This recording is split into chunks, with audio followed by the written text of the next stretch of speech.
नमस्कार, clean news Jharkhand में आप सभी श्रोताओं का स्वागत है। पाकुड़ में नहीं रुक रहा अवैध खनन, स्थानीय उठा रहे हैं सवाल, अधिकारी बना रहे हैं गलत रिपोर्ट। राज्य में अवैध खनन खत्म होने का नाम नहीं ले रहा है। एनजीटी समेत राज्य की ओर से नकेल कसने के बाद भी अवैध खनन जारी है। जहां लीज धारक स्वीकृति जमीन से अधिक क्षेत्र में अवैध पत्थर खनन करता है।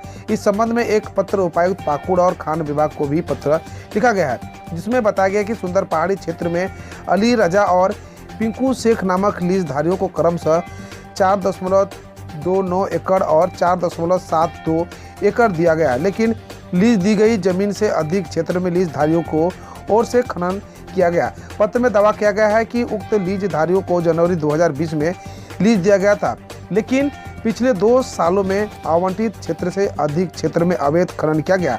अवैध खनन का क्षेत्र लगभग 9 एकड़ अतिरिक्त बताया गया है। राहुल गांधी के खिलाफ दर्ज मानहानि के मामले में कोर्ट में पीड़क कार्रवाई पर रोक जारी। राहुल गांधी के खिलाफ मानहानि के एक मामले में चाईबासा में दर्ज मानहानि मुकदमे मामले में सोमवार को झारखंड हाईकोर्ट में सुनवाई हुई। मामले में हाईकोर्ट के न्यायमूर्ति एसके द्विवेदी की कोर्ट ने राज्य सरकार एवं शिकायतकर्ता भाजपा नेता प्रताप कुमार के आग्रह पर प्रतिशपथ पत्र दाखिल करने के लिए समय दिया। दरअसल पूर्व में कोर्ट ने इस मामले में राहुल गांधी के खिलाफ किसी भी पीड़क कार्रवाई पर रोक लगाई। कोर्ट फी अमेंडमेंट एक्ट एजी ने हाईकोर्ट में कहा, एक्ट में सुधार के लिए बनेगी 3 सदस्यीय समिति। झारखंड स्टेट बार काउंसिल द्वारा राज्य सरकार की कोर्ट फी अमेंडमेंट एक्ट को चुनौती देने वाली जनहित याचिका पर सोमवार को झारखंड हाईकोर्ट में सुनवाई हुई। हाईकोर्ट के chief justice doctor Ravi Ranjan की अध्यक्षता वाली खंडपीठ में मामले की सुनवाई हुई। महाधिवक्ता राजीव रंजन की ओर से मामले में बताया गया कि सरकार कोर्ट फीस बढ़ोतरी के मामले में सुधार के लिए 3 सदस्यीय समिति बनाने की प्रक्रिया में है। कमेटी की रिपोर्ट तैयार होने के बाद इसे कैबिनेट के पास विचार के लिए रखा जाएगा। झारखंड समेत जानिए किन राज्यों में होती है मानव तस्करी की सबसे ज्यादा घटनाएं, जाने अपने राज्य का हाल। झारखंड के लिए अच्छी बात यह है कि मानव तस्करी की घटनाओं में यह कमी दर्ज की गई है। वर्ष 2019 में झारखंड में 177 केस सामने आए थे, जबकि वर्ष 2020 में 140 मानव तस्करी से जुड़े केस दर्ज किए थे। वर्ष 2021 में झारखंड में पिछले 3 सालों में सबसे कम सिर्फ 92 मामले सामने आए हैं। देवघर में दुर्गा पूजा में मंचलों पर रहेगी विशेष निगरानी, सादे लिबास में चप्पे चप्पे पर मौजूद रहेगी पुलिस। दुर्गा पूजा को लेकर नगर थाना परिसर में रविवार शांति समिति की बैठक सीओ मोतीलाल हेम्ब्रम की अध्यक्षता में हुई। बैठक में उपस्थित सभी समुदाय के लोग व विभिन्न पूजा समिति के अध्यक्षों ने हिस्सा लिया। इस दौरान नगर थाना प्रभारी नागेंद्र कुमार मंडल ने बताया कि नगर थाना क्षेत्र में पर्याप्त संख्या में पुलिस बलों की ड्यूटी लगाई जाएगी। चप्पे चप्पे पर पुलिस की नजर रहेगी। मंचलों व पॉकेट मारों पर विशेष निगरानी रखी जाएगी। झारखंड के मेडिकल कॉलेज में एडमिशन के लिए स्टेट कोटा लिस्ट जारी। नीट पीजी सत्र 2022-23 के लिए राज्य में मेडिकल कॉलेजों में आवेदन की प्रक्रिया पूरी हो चुकी है। झारखंड संयुक्त प्रवेश प्रतियोगिता परीक्षा परिषद ने प्राप्त आवेदन के आधार पर अंतरिम मेधा सूची में 258 विद्यार्थियों को शामिल किया है। हालांकि इसमें से दाखिला मात्र 106 अभ्यर्थियों की मिलेगी। अंतिम रूप से मेधा सूची 26 सितंबर को जारी हुई। इसमें शामिल सभी चॉइस फिलिंग के बाद दाखिले को प्रक्रिया 8 अक्टूबर तक पूरी कर सकेंगे। झारखंड के इंटर कॉलेज शिक्षकों की नहीं बनेगी सेवा शर्त नियमावली, जाने क्या है वजह। राज्य में इंटर कॉलेज शिक्षक व कर्मियों के लिए शिक्षा विभाग सेवा शर्त नियमावली नहीं बनाएगी। नियमावली को लेकर बनाए गए ड्राफ्ट को शिक्षा विभाग ने निरस्त कर दिया।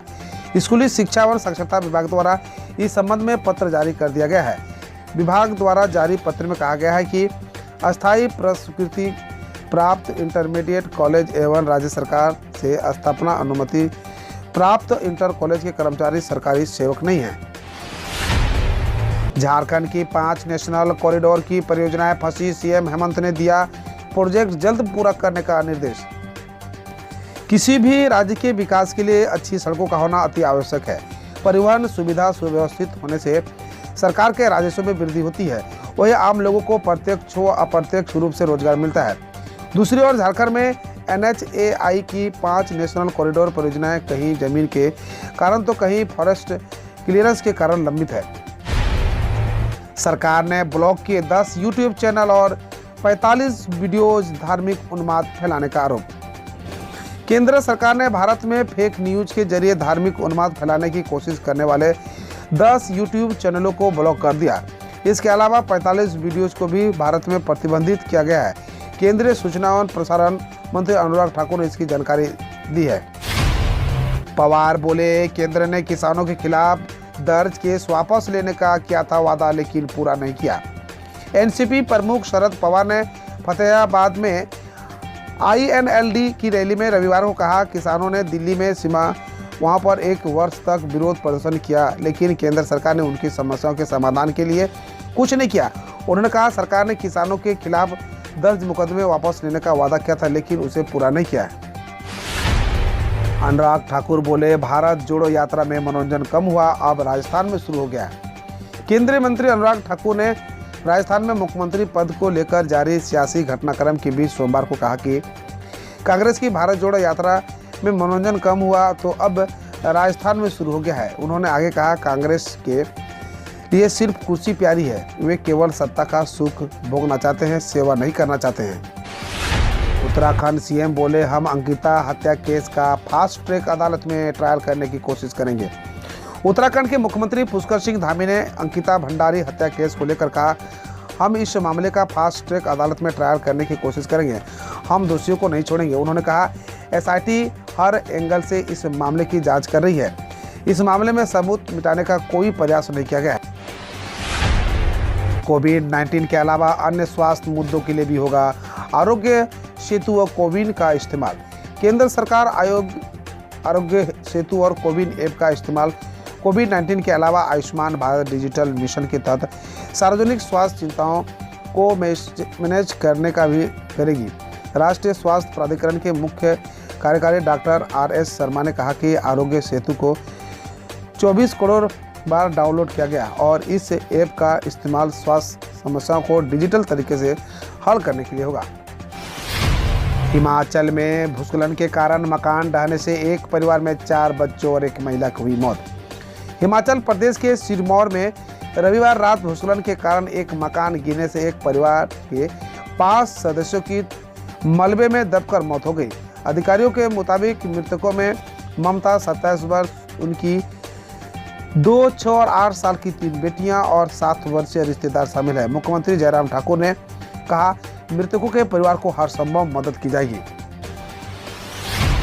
RJD नेता बोले, पाक जिंदाबाद के नारे लगाने वाले पाकिस्तानी नहीं, नारे केवल विरोध का हिस्सा।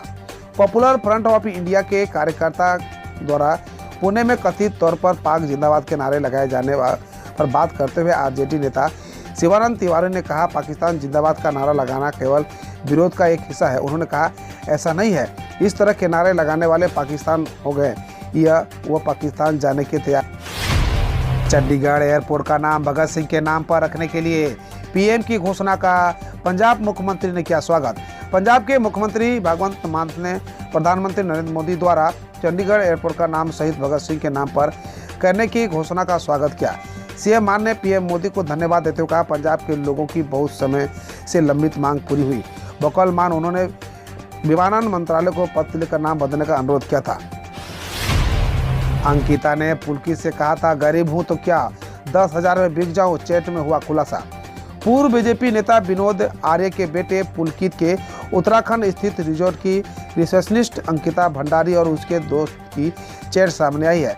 चैट के अनुसार अंकिता ने पुलकित से कहा था, भाई तू क्या सोचता है, गरीब हो तो ये 10,000 में बिक जाऊं। अंकिता ने अपने दोस्त से कहा था कि इस रिजॉर्ट में बहुत असुरक्षित महसूस होता है। समुद्र में दौड़ने वाली बुलेट ट्रेन, बस थोड़ा कीजिए इंतजार। भारत में बहुत जल्द समुद्र के अंदर बुलेट ट्रेन दौड़ने वाली है। National high speed railway corporation limited ने इसके लिए खाका भी तैयार कर लिया है। साथ ही इस प्रोजेक्ट के लिए टेंडर भी निकाला गया है। दरअसल मुंबई से अहमदाबाद हाई स्पीड कॉरिडोर के लिए करीब 21 किलोमीटर लंबी सुरंग बनाई जा रही है। इसमें 7 किलोमीटर का हिस्सा समुद्र के नीचे होगा, जो भारतीयों के लिए किसी रोमांच से कम नहीं होगा।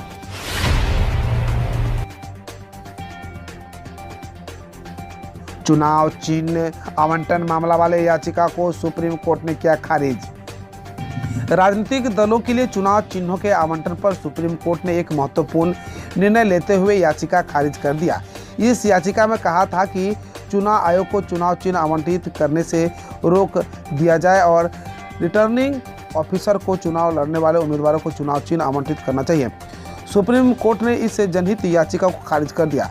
कोर्ट ने टिप्पणी की और कहा कि इस याचिका को सुनवाई के लिए स्वीकार करके अदालत का बहुमूल्य समय बर्बाद किया गया। अदालत ने समय बर्बाद करने और भ्रामक याचिका दायर करने के लिए याचिकाकर्ता पर 25,000 रुपये का जुर्माना लगाया। पीएम मोदी 11 अक्टूबर को महाकाल कॉरिडोर का लोकार्पण करेंगे। सरकार का फोकस आदिवासियों पर। प्रधानमंत्री नरेंद्र मोदी 11 अक्टूबर को उज्जैन आ रहे हैं। वो यहाँ महाकाल कॉरिडोर का लोकार्पण करेंगे। ये एक धार्मिक दौरा है, लेकिन बीजेपी ने इसे राजनीतिक रूप से कैश कराने की तैयारी कर ली है। चुनावी साल में सरकार का फोकस यहाँ भी आदिवासियों पर है।